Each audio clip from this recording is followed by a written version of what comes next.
sumber brainer dari apa yang saya tuturkan ini dari sumber hidup. Karena kita minim literatur atau tidak ada dalam budaya kita untuk mencatat itu sejarah. Tapi kalau kita baca kajian-kajian yang sudah dipublis, itu kita harus kembali dulu Ibu, karena di sekitar abad 15 itu di saat Portugis masuk di Flores Timur, itu keberadaan orang-orang tua kita itu sudah Muslim. Nah, di sana itu sudah ada 5 kerajaan ya, kan? Jadi disebut dengan Solor Waterleman. Nah, Pulau Solor itu dulu sendiri itu populasi cendananya itu hampir memenuhi seluruh pulau. Jadi di saat Portugis masuk itu terjadi proses kegiatan ekonomi, dan setelah dari sana orang tua kita itu dibawa ke sini. Jadi kalau menyangkut Kampung Solor ini, tutur cerita yang saya terima dari kakek saya, itu awalnya bukan di sini. Awalnya itu di daerah Kelurahan Patu Besi sekarang. Patu Besi, ya, Pasar Oeba sekarang. Ya. Dan itu di Pura ya. Dan itu ada peninggalan kuburan orang tua kita, leluhur kita di sana. Gitu. Nanti setelah di tahun 1560 sekian, 16 itu bisa dicari di literatur atau penelitian telah di sejarah. Setelah Portugis masuk dan menempati apa yang sekarang kita tahu sebagai Benteng Concordia itu, terus dibangunlah pelabuhan di situ. Terjadi gerak kegiatan ekonomi di situ. Maka orang-orang tua kita ini mulai bergeser ke arah sini, dan itu terlibat dalam aktivitas ekonomi itu. Sehingga kalau kita mau telusuri sampai dengan tahun 70-an ya, seluruh pekerja di pelabuhan itu masih didominasi oleh orang-orang tua kita. Itu proses latar belakang keberadaan leluhur kita. Jadi bisa orang tua kita itu pindah ke sini, otomatis masjid ini juga yang tadinya di Oeba itu juga berpindah ke sini. Ya, tidak langsung sini. Ini tempat yang keempat itu. Yang keempat. Keberapa Pak? Kalau yang keempat. Ini keempat. Ya. Yang kedua? Yang kedua itu di sekitar Toko Simpang terus berpindah di dekat Kadean sekarang. Pegadaian situ, terus berpindah lagi kalau tidak salah di sekitar kelurahan kantor lurah Bonipoi, baru bergeser ke sini. Ini yang terakhir. Jadi sebabnya bergeser itu begini, di tahun 1800-an terjadi pembuangan para pejuang-pejuang yang ditangkap oleh Belanda. Jadi karena ada politik kelas di dalam kelas sosial maksudnya, sehingga oleh pihak Belanda dibuatlah masjid tersendiri gitu, untuk kebutuhan peribadatan para bangsawan, orang-orang Arab, orang-orang peranakan Tionghoa, India. Dan itulah cikal bakal Masjid Air Mata yang sekarang. Jadi Masjid Air Mata itu dulu posisinya itu di depan kantor bupati yang sekarang, kurang lebih dekat dengan penjara yang lama.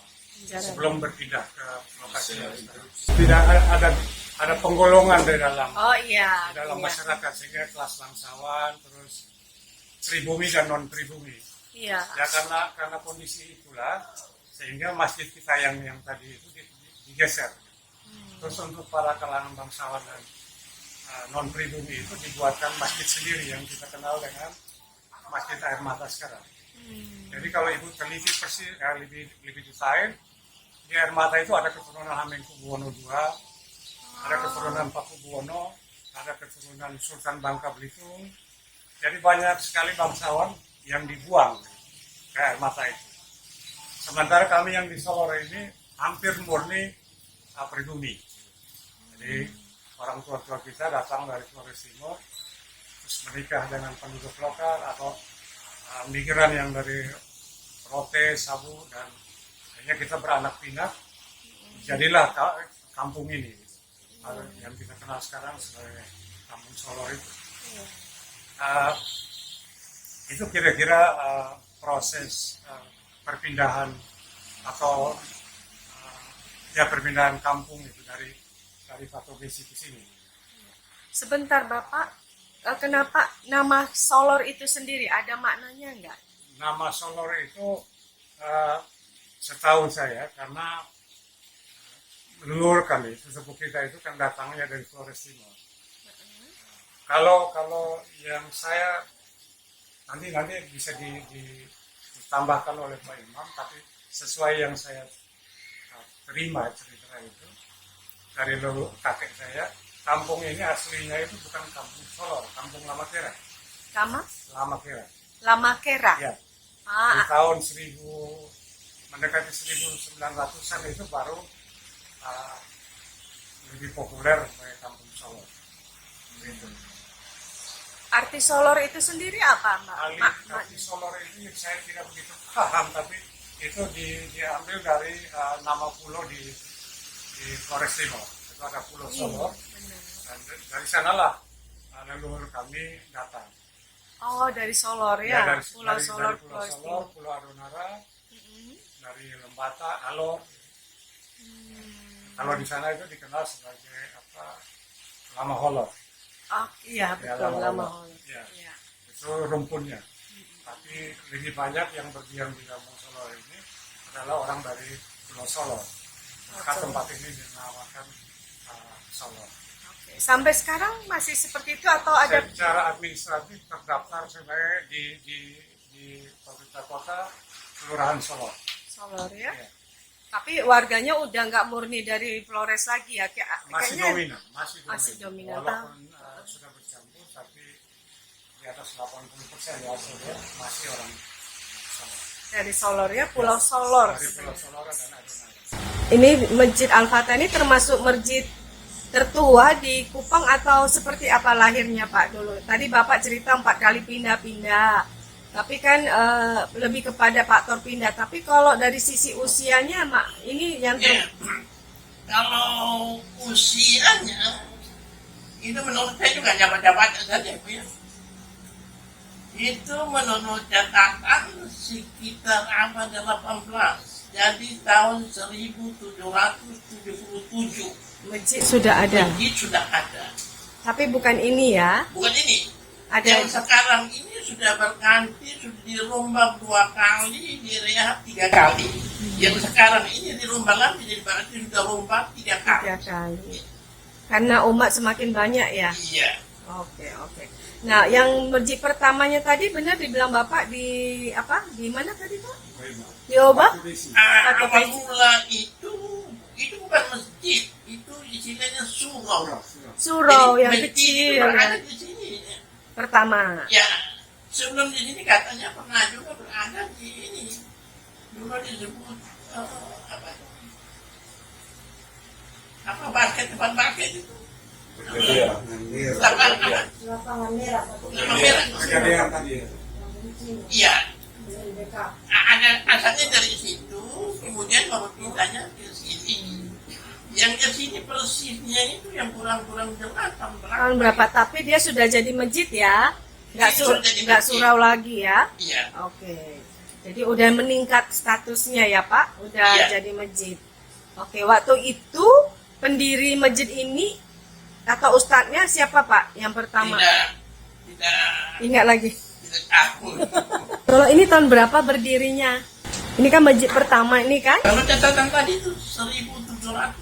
Ini Itu menurut catatan yang kami lihat dari ada catatan di perpustakaan Lenin Belanda. iya. 1770.